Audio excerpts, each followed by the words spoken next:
रम्या रामायणी कथा, रम्या रामायणी कथा, रम्या रामायणी कथा, रम्या रामायणी कथा।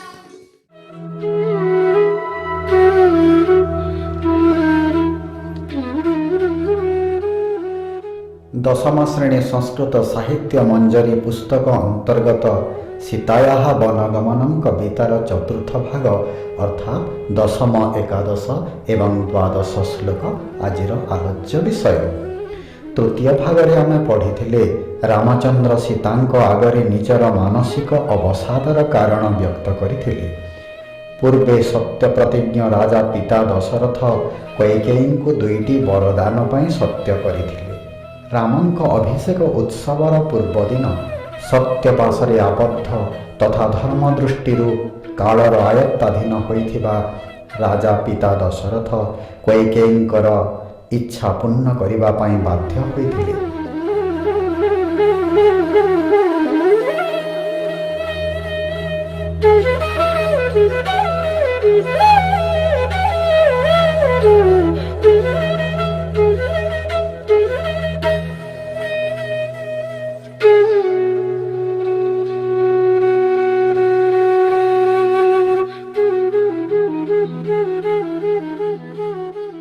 एहापरे दशम श्लोक। चतुर्दश हि वर्षाणि वस्तव्यं दण्डके मया पित्रा मे भरतश्चापि यौवराज्ये नियोजितः। संधि विच्छेद लक्ष्य कर। भरतश्चापि भरतः जोग च जोग अपि। वस्तव्यम प्रकृति प्रत्यय कले बस धातु सहित तव्य प्रत्यय। नियोजितः नि जोग जुज जोग णिज युक्त क्त। एबे भल भाबे बुझिबा पई एहार अन्वय कले हेबो। मया हि दण्डके चतुर्दश वर्षाणि वस्तव्यम भरतः अपि मे पित्रा यौवराज्ये नियोजितः च। अन्वय अनुसारे आमे अर्थ देखिनेबा। मया मो द्वारा दण्डके दण्डक अरण्य चतुर्दश वर्षाणि 14 वर्ष व्यापी वस्तव्यम वास कराहेब अर्थात 14 वर्ष धरी मो दण्डकारण्य वास करिबि। भरतः अपि भरत मध्य मे पित्रा मो पितांक द्वारा यौवराज्ये युवराज पदरे नियोजित नियुक्त होइछन्ति अर्थात मो पिता भरत को युवराज पदरे नियुक्त करिछन्ति। एबे श्लोकर भाव को बुझिबा। राजा दशरथ कैकेयींकु दुईटी वर देबाकु बाध्य होइथिले कारण धर्म दृष्टि से कैकेयींक द्वारा समयर आयत्ताधीन थिले। कैकेयी मागिथिबा वर दुईटी हेला राम 14 वर्ष पई वनवास जेबे ओ भरत अयोध्यारे राजा हेबे। से सत्य प्रतिज्ञ सूर्यवंशी राजा सत्य को लंघन कदापि करि न पारंती। तेबे पितांकर सत्य रक्षा करिबा पई रामचंद्रंकु वनकु जिबाकु हेबो। अयोध्या सिंहासन रे आसीन हेबा पई रामंक अभिषेक उत्सव हेबा परिवर्ते अनुज भरत राजपदरे अभिषिक्त हेबे। एई कथा राम पत्नींक आगरे व्यक्त करिछन्ति। एहार भाव को आमे गीताभिनय माध्यम रे बुझिबा।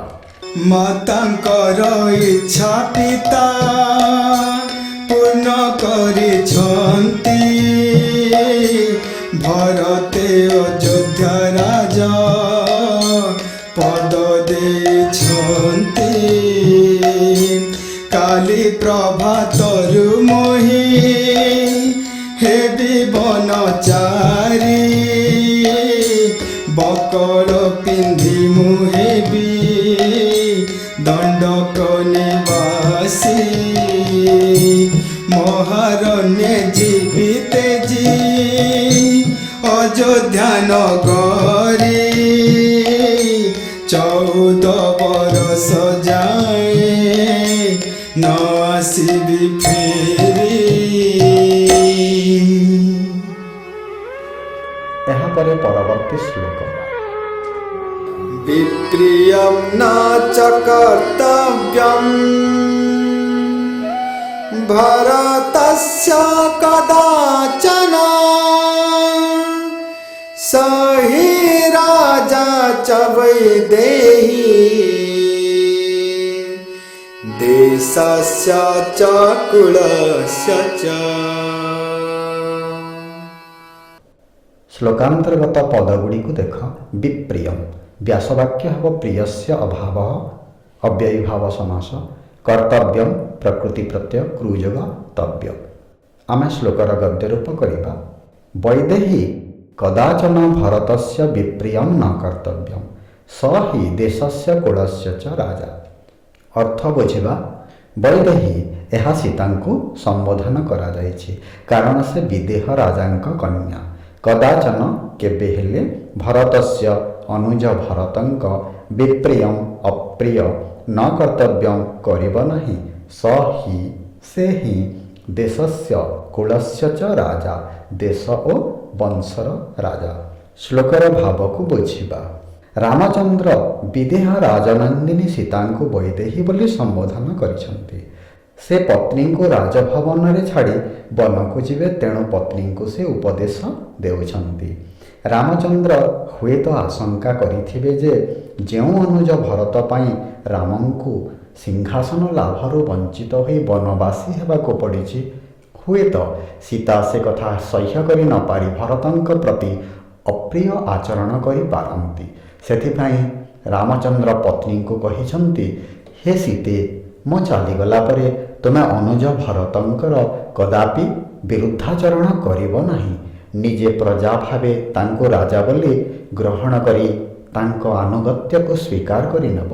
पुणी ए ख्यातनामा इक्ष्वाकु राजवंशर से राजा आम कूलर राजा आम कूलर मौड़मणि से आमर स्वाभिमान। तेणु ताको यथोचित मर्यादा प्रदान करिबारे द्विधा प्रकाश करिब नाही, पश्चात्पद हेब नाही। सीता को एपरि कहिबा द्वारा रामचंद्र निजर महानुभवता को प्रतिपादित करिसंती। भरत पाई से सिंहासन च्युत होइथिले मध्य तांक हृदय रे सहिष्णुता उदारता भाव तथा काय मनोवाक्य रे कल्याण और शुभचिंतन पाई पत्नी को परामर्श देवा रामंक उत्तुंग मानविकतार ज्वलंत निदर्शन। सेइथिपाई तो से देवोपम महानुभव व्यक्तित्वर अनवद्य महाकाव्य नायक पुरुषोत्तम त्यागपुत भ्रातृत्व प्रतिष्ठार से अग्रदूत पुराण पुरुष हेले मध्य से आम संस्कारर आम चलणीर चलंती चरित्र। अनाबिल भ्रातृप्रेम प्रतिष्ठा पाई उक्त श्लोकटीर मंत्रित स्वर जेपरी निरवच्छिन्न निर्झरिणी परी आम हृदय को प्रेरणा रे प्लावित करुछि। आस श्लोकटीर गीताभिनय को लक्ष्य करिबा।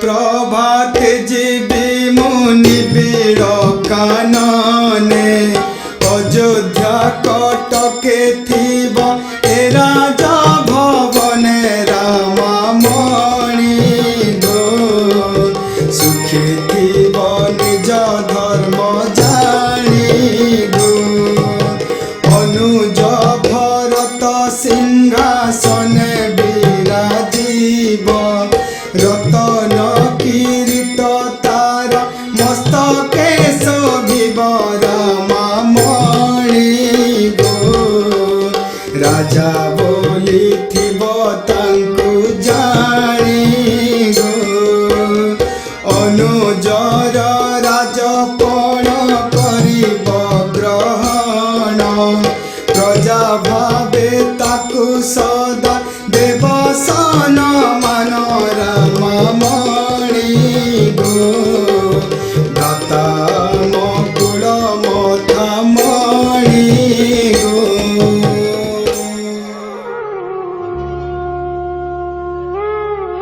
यहाँ पर द्वादश श्लोक।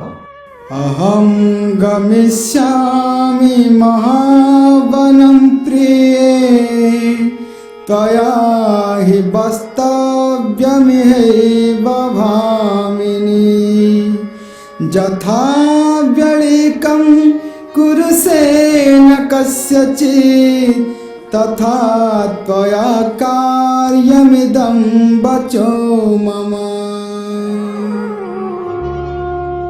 संधि विच्छेद को लक्ष्य कर कार्यमिदं कार्यम जोग इदं वस्तव्यमिहैव वस्तव्यम जोग इह जोग एव। महावनम व्यासवाक्य महत्वनम कर्मधारय समास वस्तव्यम बस धातु सहित तव्य प्रत्यय जोग होइछे कार्यम क्रू धातु सहित अनियत प्रत्यय जोग होइछे।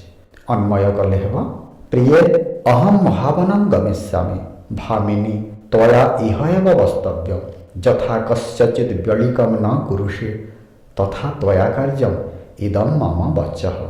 अर्थ गुड़ी को बुझिनिय प्रिय हे प्रियसीते अहम महावनम गमिष्यामि मो महा अरण्य को बा निबिड़ अरण्य को जीवी भामिनी सुंदरी त्वया तुम द्वारा इह एव एठारे ही वस्तव्यम रोहा हेब अर्थात तुमे एठारे ही रहिब यथा जेपरि कस्यचित् कहारी व्यळिकम अप्रिय न कुरुषे न कर तथा सेपरि त्वया कार्यम तुम द्वारा कराहेब अर्थात तुमे करिब इदम एहा मम वचः मोर वचन बा कथा अटे एहा ही मोर तुमको उपदेश अटे।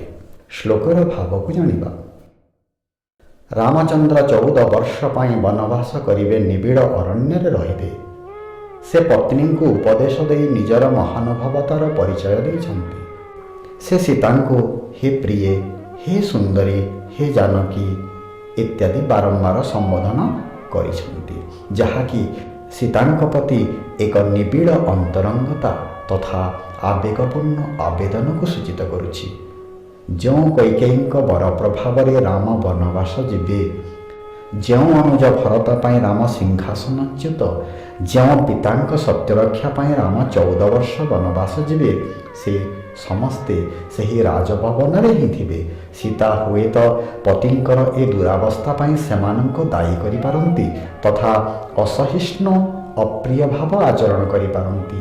सेथिपाई रामचंद्र सीतांको आगरु सचेतन कराइछन्ति समस्तंक प्रति स्नेह भाव रखि रहिबा पाई उपदेश देइछन्ति कहिछन्ति हे प्रिय हे सुंदरी मोर 14 वर्षर अनुपस्थिति रे तुमे केबे कहारी प्रति अप्रिय बा अनाचार करिब नाही कहारी विरुद्धाचरण हेला भली कार्य करिब नाही एहा ही तुम प्रति मोर उपदेश अटे।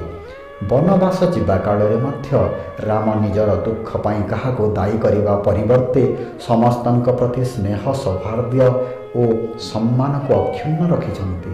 सीतांको देइथिबा उपदेश तांको देवोपम विचारर परिचायक अटे।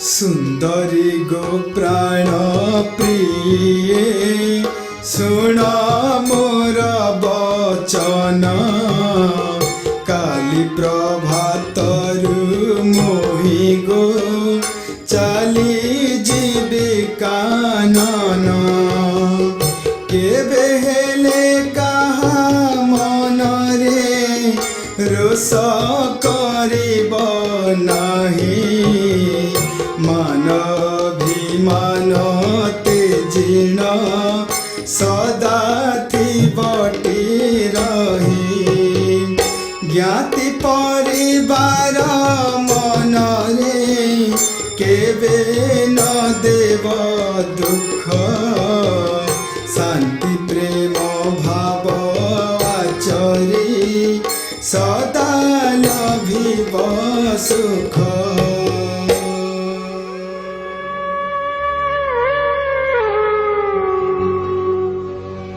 देख पिलाए ए कवितार प्रत्येक श्लोक प्रेरणाप्रद ଶ୍ଲୋକଗୁଡ଼ିକ ମଧ୍ୟରେ ଅନ୍ତର୍ନିହିତ ରହିଛି ସ୍ନେହ, ସଦ୍ଭାବ, ତ୍ୟାଗ ଓ ମହତ୍ତର ବିଚାରର ବାର୍ତ୍ତା। ଏକ ସଦ୍ଭାବପୂର୍ଣ୍ଣ ପରିବାର ଓ ସମାଜ ଗଠନର ମୂଳମନ୍ତ୍ର। ଶ୍ଲୋକଗୁଡ଼ିକୁ ବୁଝିବା ସହିତ ତୁମେମାନେ ମନେ ରଖିବା ପାଇଁ ଚେଷ୍ଟା କରିବ। ଏହାପରେ ତୁମ ପାଇଁ ଦିଆଯାଇଥିବା ଅଭ୍ୟାସ କାର୍ଯ୍ୟକୁ ସମ୍ପନ୍ନ କରିବ।